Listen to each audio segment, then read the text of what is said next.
Hi guys, and welcome to the show. Today I am extremely happy. It's finally arrived. This is the first Omega in space. This is a reissue of the classic 1962 Omega. This comes in the 39mm size. I've been lusting after this for ages and I've kept it hush hush. I mean, I've mentioned it here and there in videos that I was getting a new Speedy, but it finally happened. A bit of a long story about getting hold of it. Unfortunately, I was due to fly to London, as you know, before the whole lung incident happened. I had an appointment at the Omega boutique. I was going to film it. They were expecting me. I already knew what watch I was going to get. I had, you go in those little booths and I was going to set up the camera. I was going to share the whole experience with you guys, because this is actually the first Omega I've bought from the authorized dealer. I'd always bought used in the past, so I wanted to share the experience. And of course, the lung thing happened and I couldn't fly and blah blah blah. So very kindly, a family member of mine, and you're probably watching this, so voglio dire grazie mille, e ti voglio tanto bene, e grazie per andare a prendere questo per me. I really appreciate that, and if you're watching. Anyway, so they went and got the watch for me, shipped it over here, and it was supposed to be waiting for me when I got out of hospital, kind of like a treat. Unfortunately, it got held up in customs. It was there a week, so because I've been home now almost a week. So unfortunately, it wasn't waiting for me when I got out of hospital, which would have been a really nice treat. But I knew it was on its way. It's part of a new kind of effort to consolidate my collection. I'm in the process of selling my Rolex Datejust. I absolutely adore that piece, but I just don't wear it. It's my kind of luxury dress watch, so to speak. But to be honest, when it comes to dress watches, because I don't wear them that much, I feel that something like the Hamilton or my Saab is more fitting. Honestly, I know you'd probably be quite shocked at that, but I just prefer them. And also, I've always wanted this particular model since it came out, and I could never afford it. So I thought, I'll sell this Datejust. With the money, I bought this and some extra pieces to have some more fun that I will actually wear, rather than having a dress watch that sits in my safe and I never get around to wearing. So I'm in the process of selling my Datejust, and this is actually already sold. My beloved little reduced. I do adore this watch. I mean, having an automatic Speedy is nice, I'm still not used to manually winding a watch. It's still a bit of a strange one for me, but you get in the hang of it, and also you're looking at it every 2 seconds. You think, oh, is it time to wind? So as I have to ship this off tomorrow, and the new owner is also probably watching this, so I don't want to delay getting this fantastic piece. So as I have to ship it off tomorrow, I thought I'd do a quick comparison between the two, between the outgoing and the incoming. There are some really interesting differences between them. So let's have a look at that now.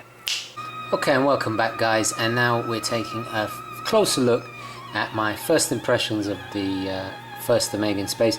Now I have to apologize if you hear this buzzing sound. It is still hot here in New York. I have to have the air conditioning on at the moment because I have a south facing apartment and it gets really hot during the day, especially when the sun has been shining all day long. Bit of a heat trap. But anyway, without further ado, so as you can see, it comes in this beautiful wooden box with a little latch here that you push the button here, and it releases. Absolutely fantastic. With these really, if I just move the camera up again, with these really heavy duty hinges, beautiful little plaque and everything.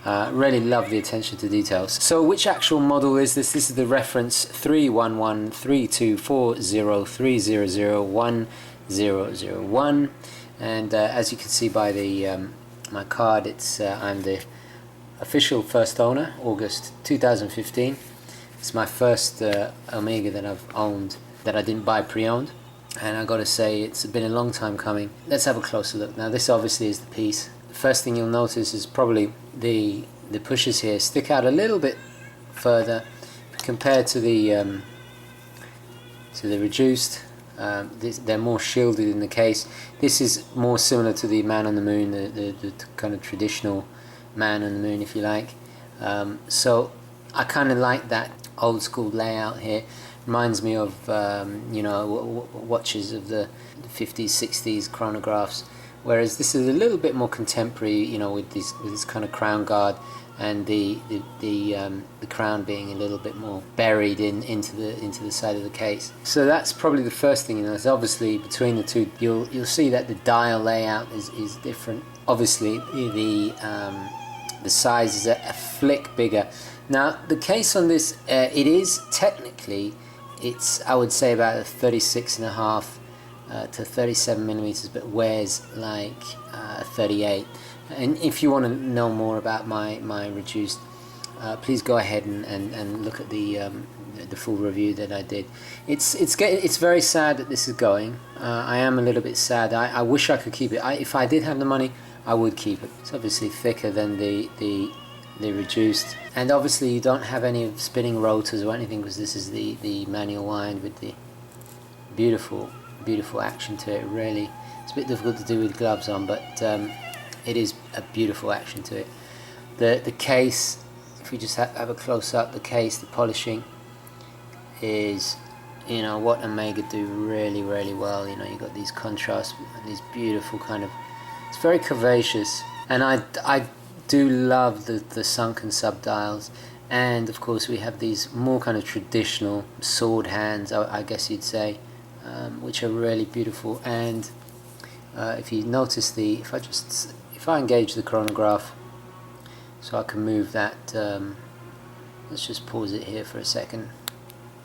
If you look at the Omega logo, if I just catch the light, you'll see it's applied, and I really love that. I think it makes it even more kind of, it's just a touch more elegant. Reduce is more like the professional, you know, it's just painted on.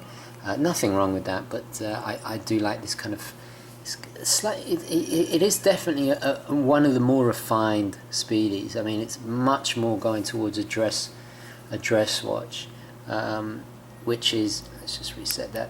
Suggesting that it is more of a dress watch is kind of insinuated further with the fact that this strap comes on a strap rather than a bracelet. It's a beautiful Omega strap. I must say I'm not overly mad about the colour, but it's just a leather strap. You know, I'm gonna have fun putting it on all different kinds of, you know, ostrich and suede straps, and of course the Coloreb straps are going to be really fun on this. You know, this would work with a bright orange or something really out there, you know, a neon or something. You know, that's the beautiful thing about classic designs like this. It's really going to have fun having the straps. So my first impressions, you know, well, I'm blown away with the quality. It's even though the design is older than this one, this is a newer build. This was made more recent, and you do feel the step up in quality. Beautiful domed sapphire crystal there. You know, the purists are not gonna like it, but look, I'm not going into space. I don't need it to be certified for space flight. It just needs to look good on my wrist, and I need to be proud of it. That's and I need to love it. That's all that matters for me. I don't, you know, the requirement of having Hesselite. I mean, yeah, if you want to stay true to the original, but you know, I don't intend to go further than higher up in orbit than you know, 747. So that's the closest I'm ever going to get to space. So I do not require Hesselite. And also, I mean, I've had Hesselite in the reduced version I had previous to this, had Hesselite. That's the wonderful thing about this version, is this is the sapphire and the, oh, and another thing I must say is that this has this improved reduced, this later version of the reduced has the 100 millimeters water resistance, which I've got to say, you know, is nice, because you just don't have to worry about the you know, you don't have a heart attack any time you go near water. Whereas this, I think it's just 50 meters. So, you know, I'm not going to be wearing this in Miami, for example. I would wear it in the summertime, but not on really hot, you know, not if I'm going to be doing anything overly active. This is really more a dress watch, even though it was, of course, intended as a tool watch. Probably one of the most famous tool watches of all time. So, I'm really chuffed that I got this warranty and I can go into any Omega. Beautiful suede. I love this grey. It's like a Panzer tank grey. It's fantastic. I adore it. The box, I mean, they spared no expense. It's very impressive. So let's have a look at the back. It says, if it ever focuses, yeah, there we go. I should really take this sticker off. I'm going to take one glove off so I can take this sticker off. There we go. So wow, look at that beautiful engraving. So my wrist will be the first wrist this lays upon, and I really love that idea. You know, I promised myself I'd only ever buy a brand new Omega when it was the one I really wanted. And anyway, I didn't tell you this, guys, but I actually decided about getting this back in Las Vegas. I think it was a month or two ago, because I tried it on, and to my surprise, I wasn't aware of this particular model. I didn't realize that it was 39 mils in diameter, which is, you know, anything between 36 and 40 is my size. You know, I'd always wanted the Man in the Moon, but I'd had one. It was too big, and I wasn't too fond of the manual wind.